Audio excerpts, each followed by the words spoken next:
Hello guys, this is IPTech here and I'm back with another video. This is gonna be my tech alert video on the GTX 1070 full spec list being released by NVidia. So in the last few days, NVidia has released the full specs for the 1070. Also the NDA for the GTX 1080 also released on the 17th of May, which was what the rumor said. And we got all the benchmarks and reviews from all websites and video reviews from all the tech YouTubers out there. I was gonna do a separate video for that, but I'm just gonna include this little bit in this tech alert video. And I'm just gonna say that the performance of the 1080 was expected in terms of gaming. It gave about 20 to 25% increase over the 980 Ti stock. And if you look at overclocking, it seems like the GTX 1080 can overclock up to 2 GHz on pretty much any card, meaning that most of the tech YouTubers that got their hands on the GTX 1080 and the websites that got their hands on the GTX 1080 managed to overclock it above 2 GHz, which is very nice to hear. And also the boost clocks were also up to 1833 MHz, something like that, in that terms of 18 plus 100 MHz range, so it's good to see. But the problem I saw with that is that the GTX 1080 didn't beat the 980 SLI. It was losing in most of the cases, and all cards that were tested at stock speeds and some benchmarking websites actually included a 980 Ti overclocked and the Titan X overclocked, and it saw that the GTX 1080 was actually the gap between the GTX 1080 and the 980 Ti and Titan X overclocked, and both was actually a lot smaller than expected. And if you watch Adore TV's video, he said that in some cases the Titan X was pretty much winning most of the time in terms of compared to the 1080. And the reason for that, it seems like, is the reference cooler, and it's not as good as everyone thought it is. And that 2000 plus megahertz that they showed in the live event at 6-7 degrees was just not realistic. I have no idea what they did to that card or how that came about, but it seems like the reference cooler, when maxed out on full load, it goes 80 plus degrees, and at stock speed as well if you don't overclock it, just a GPU boost. And it seems like it actually does throttle down in performance when it gets into the 80 plus degrees range, and you do have to increase the power target and temperature limits as well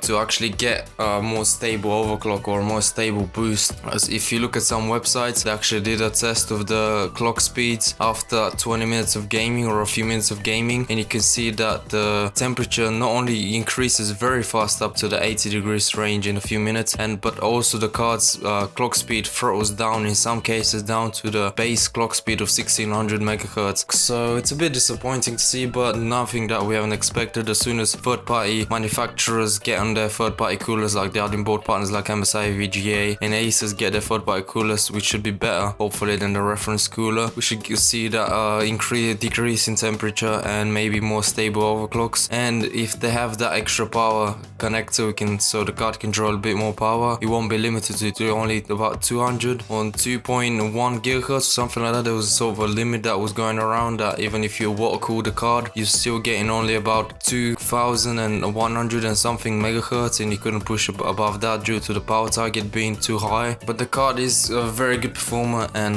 again, once the third-party manufacturers get their third-party coolers and they improve their PCB design, maybe adding a second 8-pin connector or a second 6-pin connector so the card can draw more power in, overclock should become more stable and probably higher. And also the high-end cards like the water-cooled hybrid cards, those should have pretty decent overclocking performance as well, so I'm looking forward to that. But so far the reference card, I don't think it's worth buying for the $100 premium that you're paying. But the focus of this video isn't on the 1080, and sorry I went on for so long about the 1080. Focus of this video is the GTX 1070 and its full specs released, and it looks like it's a bit more cut down than I was expecting to be. And let's just start off with the spec list that was provided by NVIDIA on the GeForce website, which you can check out in the link in the description below. So first off is the NVIDIA CUDA core count, and it's at 1920, so it's a bit more cut down than expected, especially what I expected. I thought it was going to be about 2048, which would be about the same as the GTX 980's CUDA core count, and won't be that much lower than the GTX 1080's CUDA count. But it looks like they slashed it a bit more than I expected, and the gap between the GTX 1070 and the 1080 seems to be widened a bit. They did slash it down more than I expected at 1920 compared to the 2560. That's quite a lot of CUDA cores cut out for the GTX 1070, and I'm a bit worried about its performance to price ratio now. But next is the base clock and boost clock, so it seems those are a bit lower as well, at 1506 MHz base clock and 1683 MHz boost clock, so it's a bit lower, but I expect this card to overclock just as well as a 1080, so you should see in up to 2 GHz on this card as well. Hopefully as soon as the adding board partners come out with their third-party coolers and the hybrid coolers and all that, should give it a nice increase in overclocking capabilities. But next we have the memory specs, and if you know from the live event, they did say it's going to use the standard GDDR5 memory, but they've overclocked it to 8 GHz, which I think it's pretty much the limit of GDDR5 memory, and it's basically what everyone that had a 980 or 970 pretty much clocked their memory speed at.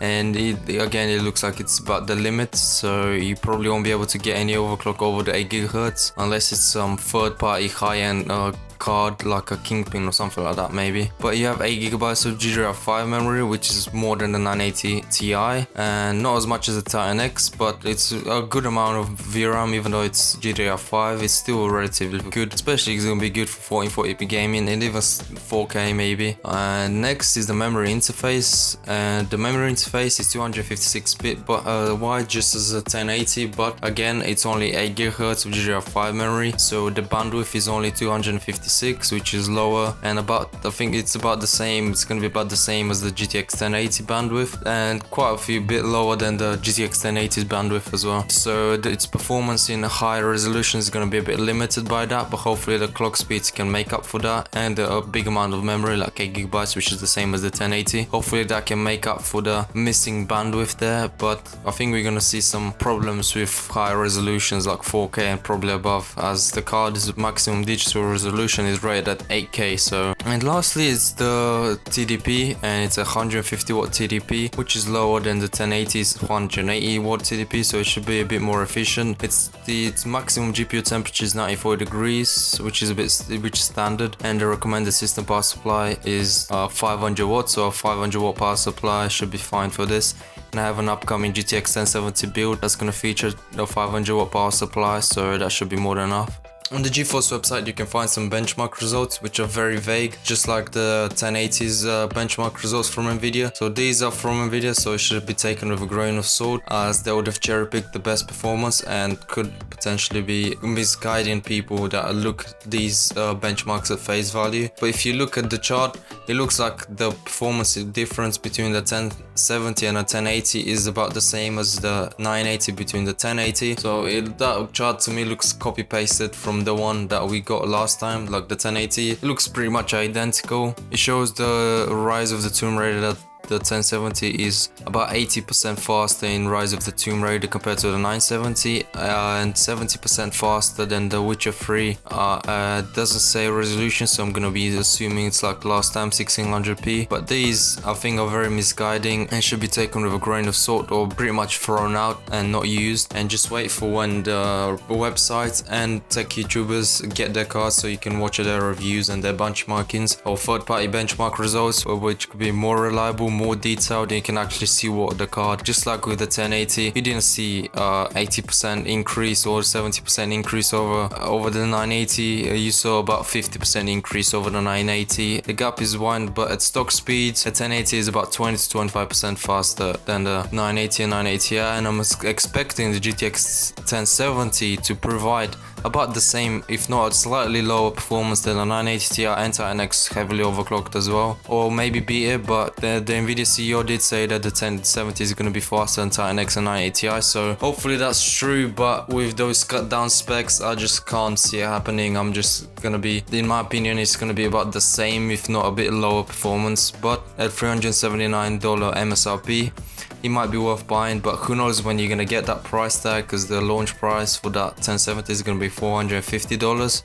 But this is gonna be it for the video, guys. I think I've rambled on enough for this video, and if you enjoyed it, make sure you give it a like and maybe subscribe to my channel for more videos like this, and I'll see you in the next one.